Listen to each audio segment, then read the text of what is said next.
Goeiemôre, dis 27 Oktober en tyd vir die wêreldnuus. So, kom ons begin met storms. Op die oomblik is Hurricane Melissa is 'n storm daar in die Caribbean omgewing. Op die oomblik is hy besig om te verander in 'n hurricane, category 5 hurricane. Met ander woorde, die sterkste hurricane wat daar is. Winde gaan dan oor die 200 myle/uur wees. En hy beweeg baie stadig en op die oomblik is hy besig om approach Jamaica en hy gaan reg oor Jamaica gaan.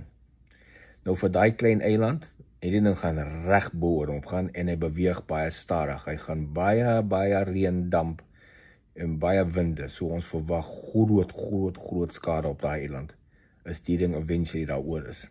Hoopelik vir hulle beweeg hy vinniger of hy calm down, maar dit lyk nie so nie. So ongelukkig gaan daar baie skade wees. En dan kom hy noord na Amerika se rigting toe, maar het lyk so ver, of hy gaan wegdraai in die Atlantic Ocean in, en die ooskus van Amerika mis. Maar die wat mense in die omgewing van Jamaica en dan so 'n paar rigting van Cuba en so aan, daar gaan definitief groot skade kom met hierdie storm. En dit gaan ook die grootste storm wees wat ooit in die recorded history vir Jamaica gaan tref. Dan sien ons hulle twee van die diewe gevang waar hy Crown Jewels gesteel het daar by die Louvre museum in Parys. Ek weet nie of hulle iets teruggekry het nie, maar ten minste 2 mense gearresteer en hulle maar seker sien wat kom van daar, of kry hulle van die jewels terug, of is dit nou maar gone. En die kanse is die wat hulle oor worry, is dat daai jewels opgekap is. Jy weet, kleiner puntjies afgebreek is en allerhande, want dit is mos klomp jewels, so jy kan die diamante afbreek en die goed afbreek en jy weet jy het apart verkoop. Want iemand gaan nie die jewel as het is koop nie, want dit is te bekend, die mense gaan weet nie, okay, dis vir dit is. So, dan het United States en China het hulle op 'n plan geagree so ver vir die trade tussen die twee lande, voordat Amerika se president Trump en Xi van China later die week met mekaar vergadering hou. So dit lyk daarom of hulle kom tot trade deals en dan gaan dit bespreek word tydens hulle meeting. En dan daarna sal dit seker raak uitkom wat gaan die trade deals eventually wees tussen China en Amerika en hy hoë tariewe wat Trump en China wil instel, of dit gaan voortgaan of nie. En so dit lyk goed sover, lyk of daar goeie deals gaan kom en ek het seker daarvan, want China, hulle is nie oorlogmense nie, hulle is besigheidsmense. So ek dink dit eet hulle 'n bietjie hard dat daar sulke hoë tariewe beplan is teen hulle. So ek seker hulle gaan kom met onder ooreenkomste met Amerika om laer tariewe en die goeders te hê en dat die trade tussen die twee lande voortgaan, want Amerika is een van hulle grootste uitvoer. Dit is moeilik as jy 'n winkel het wat 100 bicycles 'n maand maak en skielik kan jy 60 van daai bicycles nie verkoop nie, want die ou wat wie het verkoop het wil nie meer met jou besigheid doen nie. Dan het jy 'n probleem. So dit kan jou ekonomie lekker pyn gee. So maar sien wat kom van dit uit. Dan stilletjies is daar groot oorlog aan die gang daar in Sudan. Mense sien nie baie van dit in die nuus nie, maar dit kan 'n impak hê op daai hele omgewing en op heel Afrika. Die rebelle, die RSF rebelle het gister 'n weermagbasis oorgevat. En dit kan 'n groot impak op die land hê. Want op die oomblik opereer hulle die bevolking in 'n omgewing. So daar's 'n mense fear van ethnic revenge attacks teen mekaar en so ethnic cleansing tipe ding wat kan kom. En daar's ook 'n groot vrees vir groot hongersnood in 'n omgewing. Want altyd in Afrika waar daar so rebellieoorlog aan die gang is die populasie wat maar altyd die swaarste kry. Hulle word in die kruisvuur getrap, hulle word uitgemoor, hulle word verloor mense vir hongersnood en al daai tipe van dinge. En jy weet, dit is klaar 'n plek wat groot hongersnood het daar in Sudan.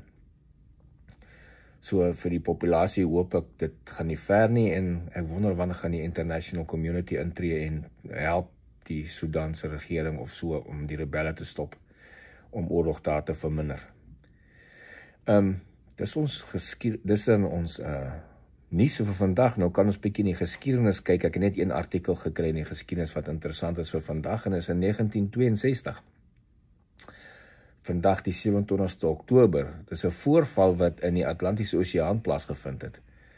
Daar was 'n duikboot, 'n Russiese duikboot, wat probleme met kommunikasie gehad het en hulle het nog nie met Moskou gepraat nie. En hierdie was tydens die Cuban Missile Crisis. Het hierdie duikboot geen koms met Moskou gehad nie. So hulle het nie geweet, het daar nou oorlog uitgebreek tussen die ooste en die weste of nie. En intussen het die Amerikaanse vloot het hulle begin depth chargers gooi in die see en inluisterapparaat om hierdie duikbote te soek. So hierdie spesifieke duikboot het hulle depth chargers gegooi in die omgewing om hom te force om te surface, so sy surfers kan hulle identify wat dit is, want hulle het gesien as 'n duikboot onder die water. En die Russe het dit nie geweet nie. Hulle het gedink die oorlog was al aan die gang. Daar's nou 'n oorlog. So hulle het voorberei om 'n nuclear torpedo op die Amerikaanse skepe te launch. En dink net daaraan, daai tyd, as hulle daai nuclear torpedo gelaunch het en 'n paar Amerikaanse skepe is met 'n nuclear bom opgeblaas, dan was dit one shot volskaalse nuclear oorlog. Nou, Vasily Arkhipov, hy was 'n kaptein in een van die skepe in die submarine. Hy was tweede in charge van die submarine. En 3 mense in die submarine moes toestemming gee vir 'n nuclear bom om gelaunch te word, die kaptein en dan die XO en dan die political officer. Gewoonlik was net die kaptein en die political officer, maar in hierdie geval was Mr. Vasily, was hy ook die commander van hy was die chief of staff van die hele battlegroep wat daar was. So hy moes ook toestemming gee en hy het geweier. Hy het toe geweier en hulle kon nie 'n nuclear torpedo lanceer nie. Hulle het eventually gesurface, toe maak hulle kontak met Moskou en toe kom hulle agter, nee, daar's nie 'n oorlog in die gang nie. En gelukkig het hulle nie gelons nie, want hulle kon 'n nuclear oorlog begin het. So baie keer in die wêreld is daar goed wat op 'n mespunt kom en mense sal nie weet, even nou die oorlog tussen Oekraïne en Rusland, hoeveel keer was daar al so iets wat die lande miskien mekaar misverstaan het of iets en so iets kan veroorsaak het. Want kyk, toe Rusland daai Oresnik missiel in Oekraïne inskiet, hulle moes die Amerikaners laat weet, hierdie is 'n ballistic missiel, maar hy het nie warheads op nie. En die Amerikaners moet hulle glo, want hulle kan net so lieg. En jy weet, daai tipe van ding kan groot eskalasie veroorsaak. En dieselfde rede vir die Trump wat nog bietjie hou aan Tomahawks te gee vir Oekraïne, want Tomahawks is die vermoë om 'n nuclear missiele te dra en jy launch daai ding, dan weet die Russe nie of daai ding 'n nuclear warhead het of nie. So, en as hulle bang is, hulle dink hy het een, en dan skiet hulle maar terug om seker te maak. Jy sien, daar's baie dinge wat jy moet in ag neem in oorlog, om die ding nie te eskaleer nie. So, hopelik begin kalm raak, sover met die Oekraïne oorlog en Russiese oorlog, lyk dit nie Putin stop nie. Hy het nie, lyk my, geen behoefte om te stop nie. Hy geskiet al hoe meer nou stede in Kharkiv en in Kiev, bom hy sommer skole en goed, hy het mos nie 'n saak met dit anyway nie.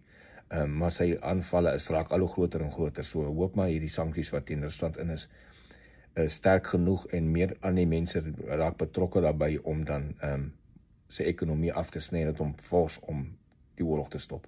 Soms iemand kom daar uit. Ek verwag nie iets vinnigs nie.